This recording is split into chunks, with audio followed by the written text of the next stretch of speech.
Hello दोस्तों, आप सभी का स्वागत है मेरे यूट्यूब चैनल में। आज की कहानी है कैद है इश्क भाग 44। अगले दिन वार्नर पैलेस यूके। सामने से स्वरूप की आवाज आई। जान, तुम गुस्से में क्यों हो? ग्रेस चिढ़ते हुए बोली। तुम्हें जो सुनना था सुन लिया ना, अब मेरा पीछा छोड़ दो तुम। स्वरूप शांत लहजे में बोला। क्या हुआ है?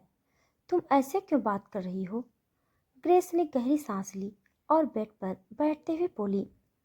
मॉम ने मेरे लिए कोई लड़का पसंद किया है। मुझे समझ नहीं आता वो अपनी मर्जी क्यों चलाती रहती हैं। मुझे नहीं करनी शादी। उसकी बात सुनते ही स्वरूप हैरानी से बोला। व्हाट? तुम शादी कर रही हो? ग्रेस गुस्से से बोली। तुम्हारे कान खराब है क्या? मैंने कहा मुझे शादी नहीं करनी। क्या सुन रहे हो तुम? स्वरूप जल्दी से बोला। ओके, बाद में बात करते हैं, बोलकर उसने कॉल काट दिया। ग्रेस हैरानी से अपने फोन को देखते हुए बोली। वाओ ग्रेट, इसका काम हो गया।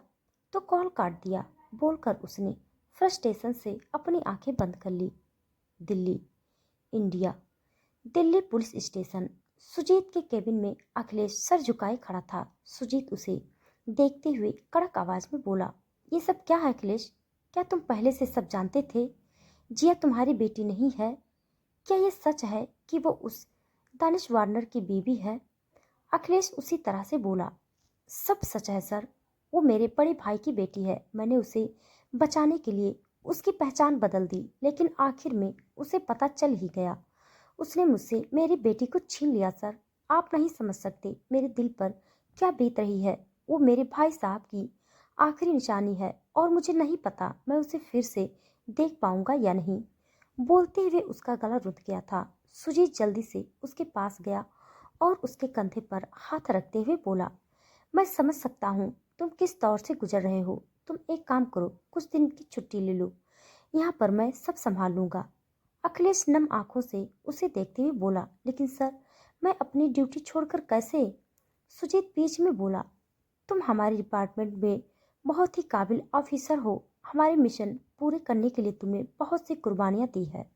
तो क्या तुम्हारे बुरे वक्त में मैं तुम्हें अकेला छोड़ दूंगा? बिल्कुल भी नहीं। तुम घर जाओ और किसी बात का टेंशन लेने की जरूरत नहीं है। This is my order. उसकी बात सुनकर अखिलेश ने धीरे से ओके कहा और भारी कदमों से उसके केबिन से निकल गया। पुलिस स्टेशन से बाहर आते ही उसके होठों पर अजीब सी स्माइल आ गई। वो अपनी गाड़ी में बैठ गया और सामने देखते ही बोला। आपने मुझे यहाँ से छुट्टी देकर बहुत ही अच्छा काम किया है सर। अब मैं आराम से अपना काम कर सकता हूँ, बोलकर उसने किसी को कॉल किया और अपनी गाड़ी वहाँ से आगे बढ़ा दी। Warner palace UK. शाम का वक्त। ग्रेस ने रॉयल ब्लू कलर का एक गाउन पहना था और वो अपने कमरे में तैयार होकर बैठी थी। उसके चेहरे पर फ्रस्ट्रेशन साफ साफ दिखाई दे रही थी। उसने अपना फोन उठा लिया और किसी को कॉल करने वाली थी। तभी सारा कमरे के अंदर आती हुई बोली। बेबी, जल्दी चलो, मेहमान आ गए हैं। उसे देखते ही ग्रेस के हाथ से हड़बड़ी में फोन नीचे गिरते गिरते बच गया। वो धीरे से बोली। मॉम, मुझे इतनी जल्दी शादी नहीं करनी। सारा मुस्कुराते हुए बोली। अभी तो सिर्फ बात चल रही है, शादी में अभी टाइम है। चलो अब जल्दी करो। तुम लिली की तरह ड्रामा करोगी ना तो फिर मुझे गुस्सा आएगा ना। बोलते हुए उसने ग्रेस का हाथ पकड़ लिया और उसे अपने साथ ले गई। हॉल में मेहमान और विलियम बातें कर रहे थे और जैक एक तरफ बैठकर चुपचाप उन्हें देख रहा था।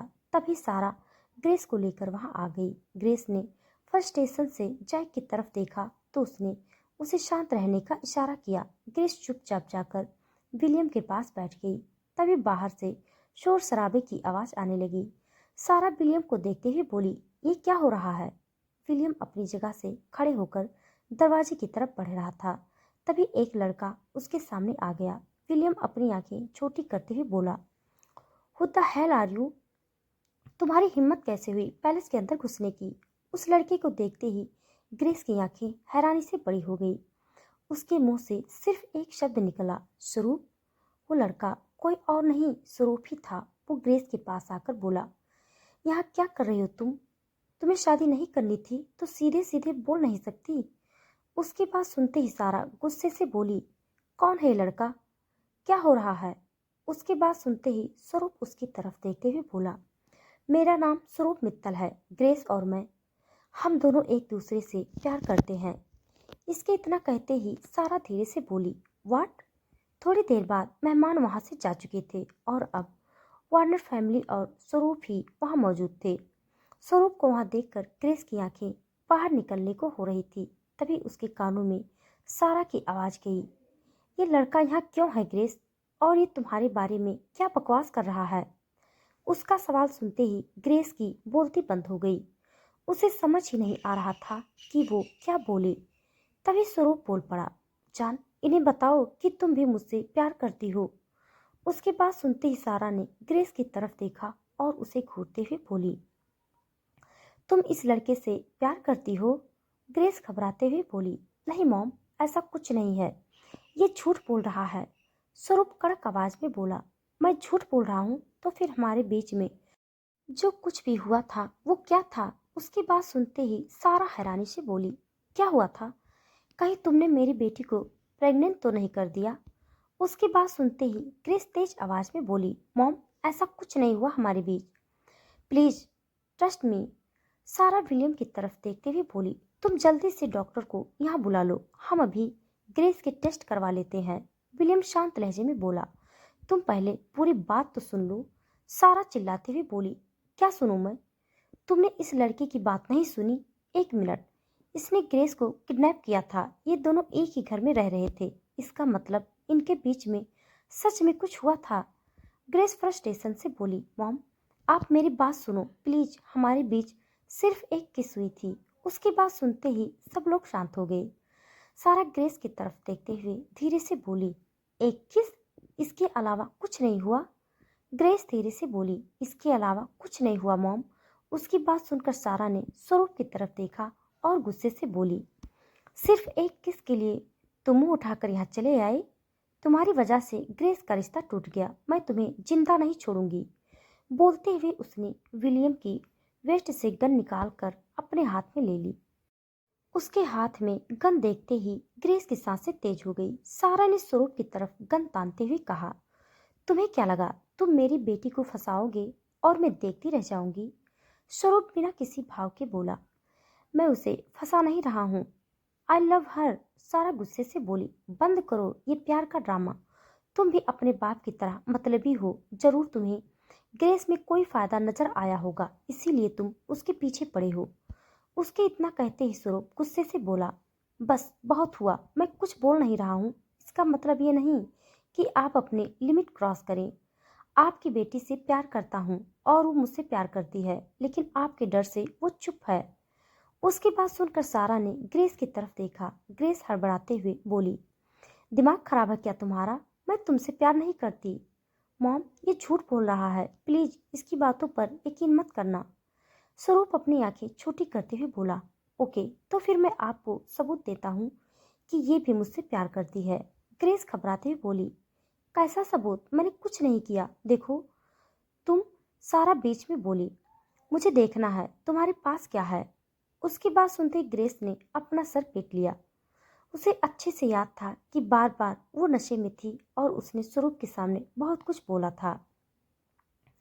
मतलब स्वरूप ने उस वक्त उसे जिया के बारे में पूछने के लिए कॉल किया था, लेकिन ग्रेस नशे में थी और वो बिना सोचे समझे बस बोले जा रही थी।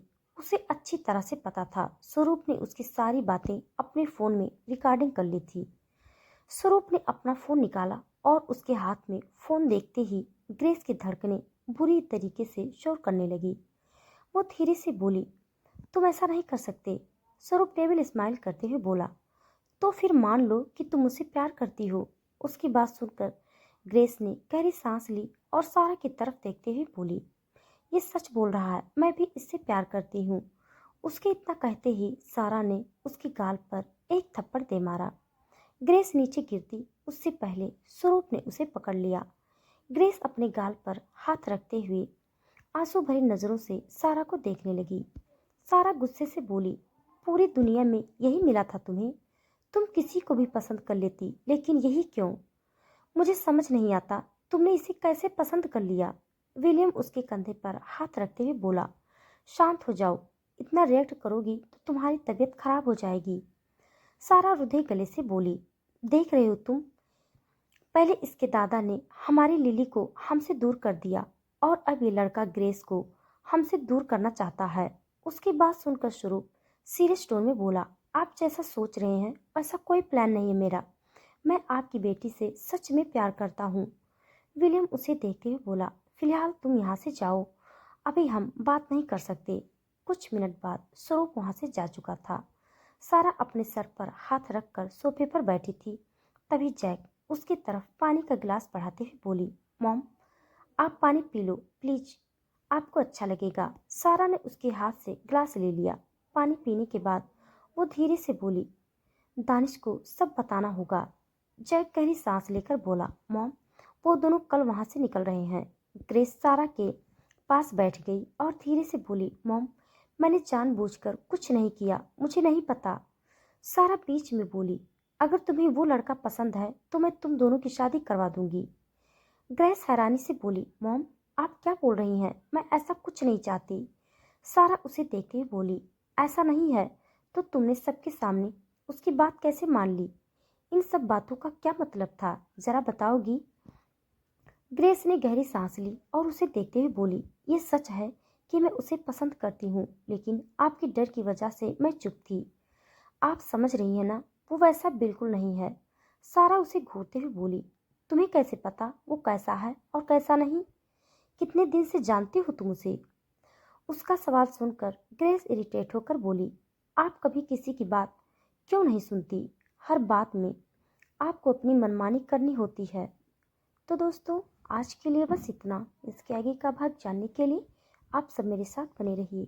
हमारी कहानी आप सबको कैसी लग रही है कमेंट बॉक्स में ज़रूर बताइएगा। तब तक के लिए धन्यवाद।